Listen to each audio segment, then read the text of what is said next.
Aprovechando al aislamiento, en los próximos 10 minutos intentaré comentarles algunas pautas básicas sobre las sociedades por acciones simplificadas, o SAS, y algunas de sus posibles vinculaciones con el derecho del trabajo.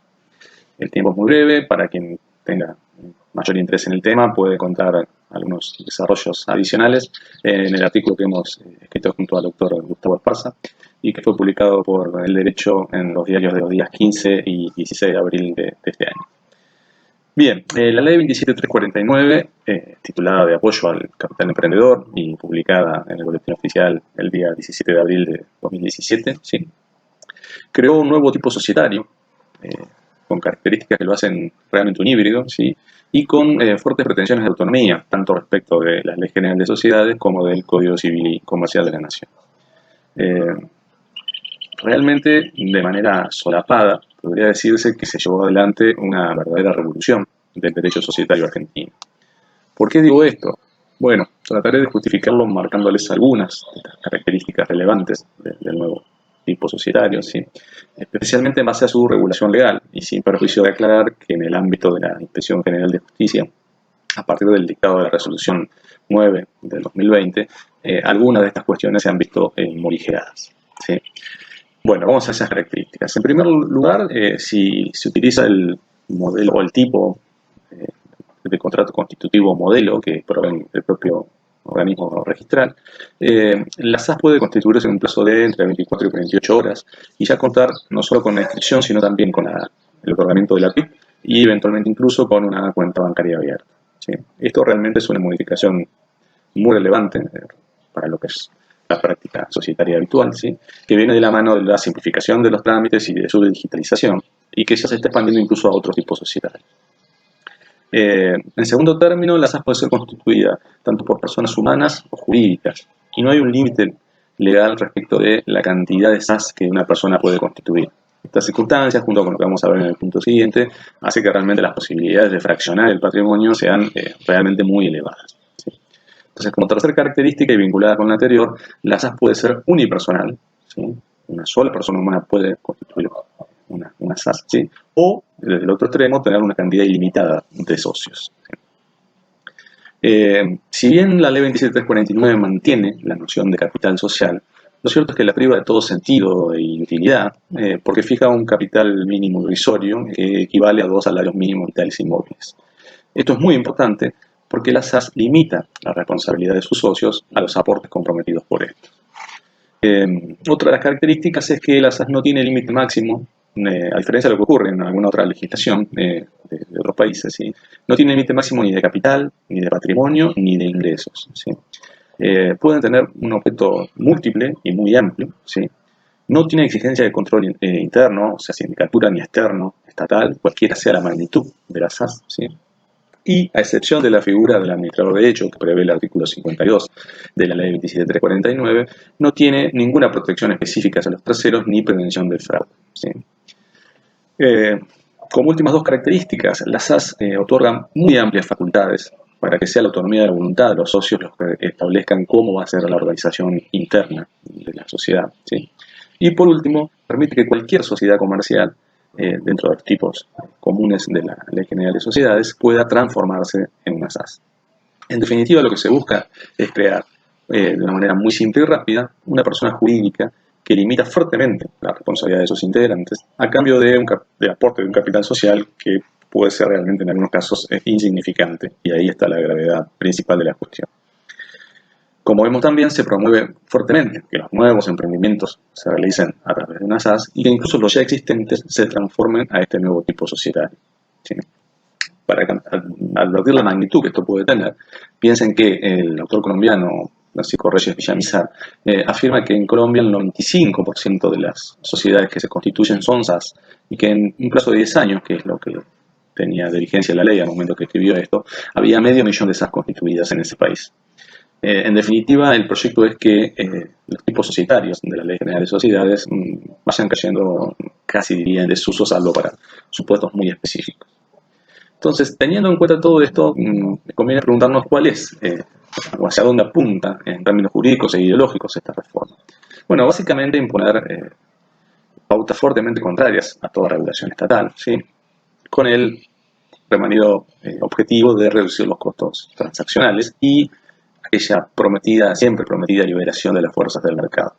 En aras de eso es que se privilegia fuertemente la autonomía de la voluntad y, fundamentalmente en lo que a nosotros interesa, se privilegian la realización de los negocios por sobre los terceros. Básicamente, en un análisis económico del derecho, lo que se sostiene es que son los terceros los que deben prever los riesgos y en base a eso tomar las salvaguardas en la contratación. Ahora, cuando esos terceros o son involuntarios o realizan una contratación, como en el caso de los trabajadores, sin tener un poder negocial que les permita llevar adelante justamente la toma de esas salvaguardas, se sostiene que, bueno, deben soportar el riesgo y la eventual insolvencia de las SAS en aras de la supuesta eficiencia del mercado. En sintonía con lo anterior, ya sobre las cuestiones laborales, estas doctrinas normalmente postulan la flexibilización de la normativa laboral, incluso algún autor comercialista sostiene la necesidad de derogar el artículo 245 de la LST, ¿sí?, que debe privilegiarse el trabajo autónomo y a los emprendedores, ¿sí?, y que debe modernizarse la economía, ¿sí? Entonces, los trabajadores expulsados, digamos, de las relaciones laborales típicas, sea por desocupación, por la propia inestabilidad de las nuevas figuras contractuales o por la baja de salarios, pasan a integrar esta categoría sociológica que se ha dado en llamar el precariado, y es allí donde las SAS vendrían a dar un cierto encuadramiento jurídico a una parte de ese nuevo colectivo. ¿Sí? Está claro que la SAS puede ser una buena herramienta para muchos emprendedores genuinos y de buena fe, y esto muy especialmente en el creciente ámbito de las empresas vinculadas a las nuevas tecnologías. Pero para quien conozca nuestra base sociológica y la realidad que se advierte en tribunales desde hace años, con muchas de las sociedades comerciales que son demandadas, ¿sí?, es obvio que también puede ser una herramienta que facilite el fraude y el incumplimiento. Ahora bien, frente a este panorama un poco oscuro, ¿sí?, cabe preguntarse cuáles son las herramientas que tenemos en los operadores jurídicos para enfrentar una posible insolvencia de una SAS. Desde el lado del ordenamiento civil, la principal criterio está dada por la inoponibilidad de las personas jurídicas, que ya no la tenemos regulada no solamente en el artículo 54 de la Ley General de Sociedades, sino también con un criterio incluso más amplio de aplicación en el artículo 144 del Código Civil y Comercial. ¿Y dónde podría utilizar esta herramienta? Bueno, por ejemplo, en casos de contrataciones no registradas, contrataciones laborales no registradas o defectuosamente registradas, si se trata de sociedades sin actividad, si ha habido un trasvasamiento de entes sociedades, ¿sí?, o si una sociedad continúa operando más allá de lo que era razonable sin haber recurrido al proceso de liquidación, ¿sí?, y muy especialmente para el caso de las SAS, si actuó de manera infracapitalizada o infrapatrimonializada, ¿sí? Vinculado con lo anterior, las normativas correspondientes a la responsabilidad de los administradores societarios, que también ya están incluidas no solo en la Ley General de Sociedades, sino también en los artículos 159 y 160 del Código Civil Comercial, ¿sí?, es una herramienta que puede ser muy interesante. Y yendo a criterios, bueno, normas más generales, tanto la noción del abuso de derecho, que regula el artículo 10 del Código Civil y Comercial de la Nación, o incluso la ahora receptada de manera legislativa figura del fraude a la ley, que está en el artículo 12 del citado código.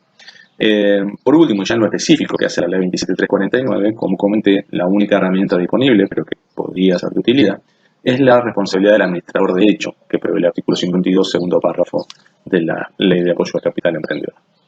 Y desde el ordenamiento laboral, bueno, las herramientas que en principio ya conocemos, muy probablemente el artículo 14, con su pedido de fraude y la simulación, puede ser de utilidad. Piensen, por ejemplo, en el caso de una sociedad creada de manera ficticia, es decir, sin organización empresaria, al solo efecto de interponerse en una relación laboral como empleador, ¿sí?, o si se pretendiera, bajo la figura de las SAS, simuladamente, digamos, establecer que lo que es trabajo humano dependiente se hiciera por pantalla de ser un administrador societario o un aporte como prestaciones accesorias al capital de las SAS, ¿sí? Por supuesto, también la figura de socio empleado, del artículo 27 de la Ley de Contrato de Trabajo, puede ser una norma interesante para analizar en estos casos, ¿sí? Y, bueno, de manera de decir que a SAS se le aplica toda la normativa laboral, con lo cual la figura del empleador plural del artículo 26 de la LST también puede ser interesante para plantear en el caso de que la SAS se conforme un empleador plural, justamente actuando con otras personas humanas o jurídicas de manera conjunta. Eventualmente, si la plataforma fáctica lo permite, hay que tener presente las normas sobre el trabajo en equipo y la responsabilidad que ello genera a partir del un poco olvidado artículo 102 de la LST. Y después, por supuesto, todas las normativas sobre responsabilidad solidaria que establece básicamente la LST, piensa en los artículos 29, 30, 31, este en particular me parece para esta temática, más allá de algunas limitaciones que algunas jurisprudencias señalan en base a su aplicación, ¿sí? Y 228 de la LST. Son todas normas que pueden ser de ayuda frente a la problemática que genere la actuación en la realidad de masas. En definitiva, el desafío es importante y hasta tanto no se logra una reforma legislativa que proteja a los terceros, sea desde el ordenamiento civil y comercial o desde el propio ordenamiento laboral para el caso de los trabajadores, ¿sí? Lo que se impone es que los operadores jurídicos utilicemos las herramientas que tenemos con un criterio amplio, flexible y básicamente en clave protectoria. Esa me parece que es la única manera que tenemos de llevar adelante el mandato protectorio que surge tanto de nuestra Constitución Nacional como de los tratados internacionales celebrados por nuestro país. Bueno, muchas gracias.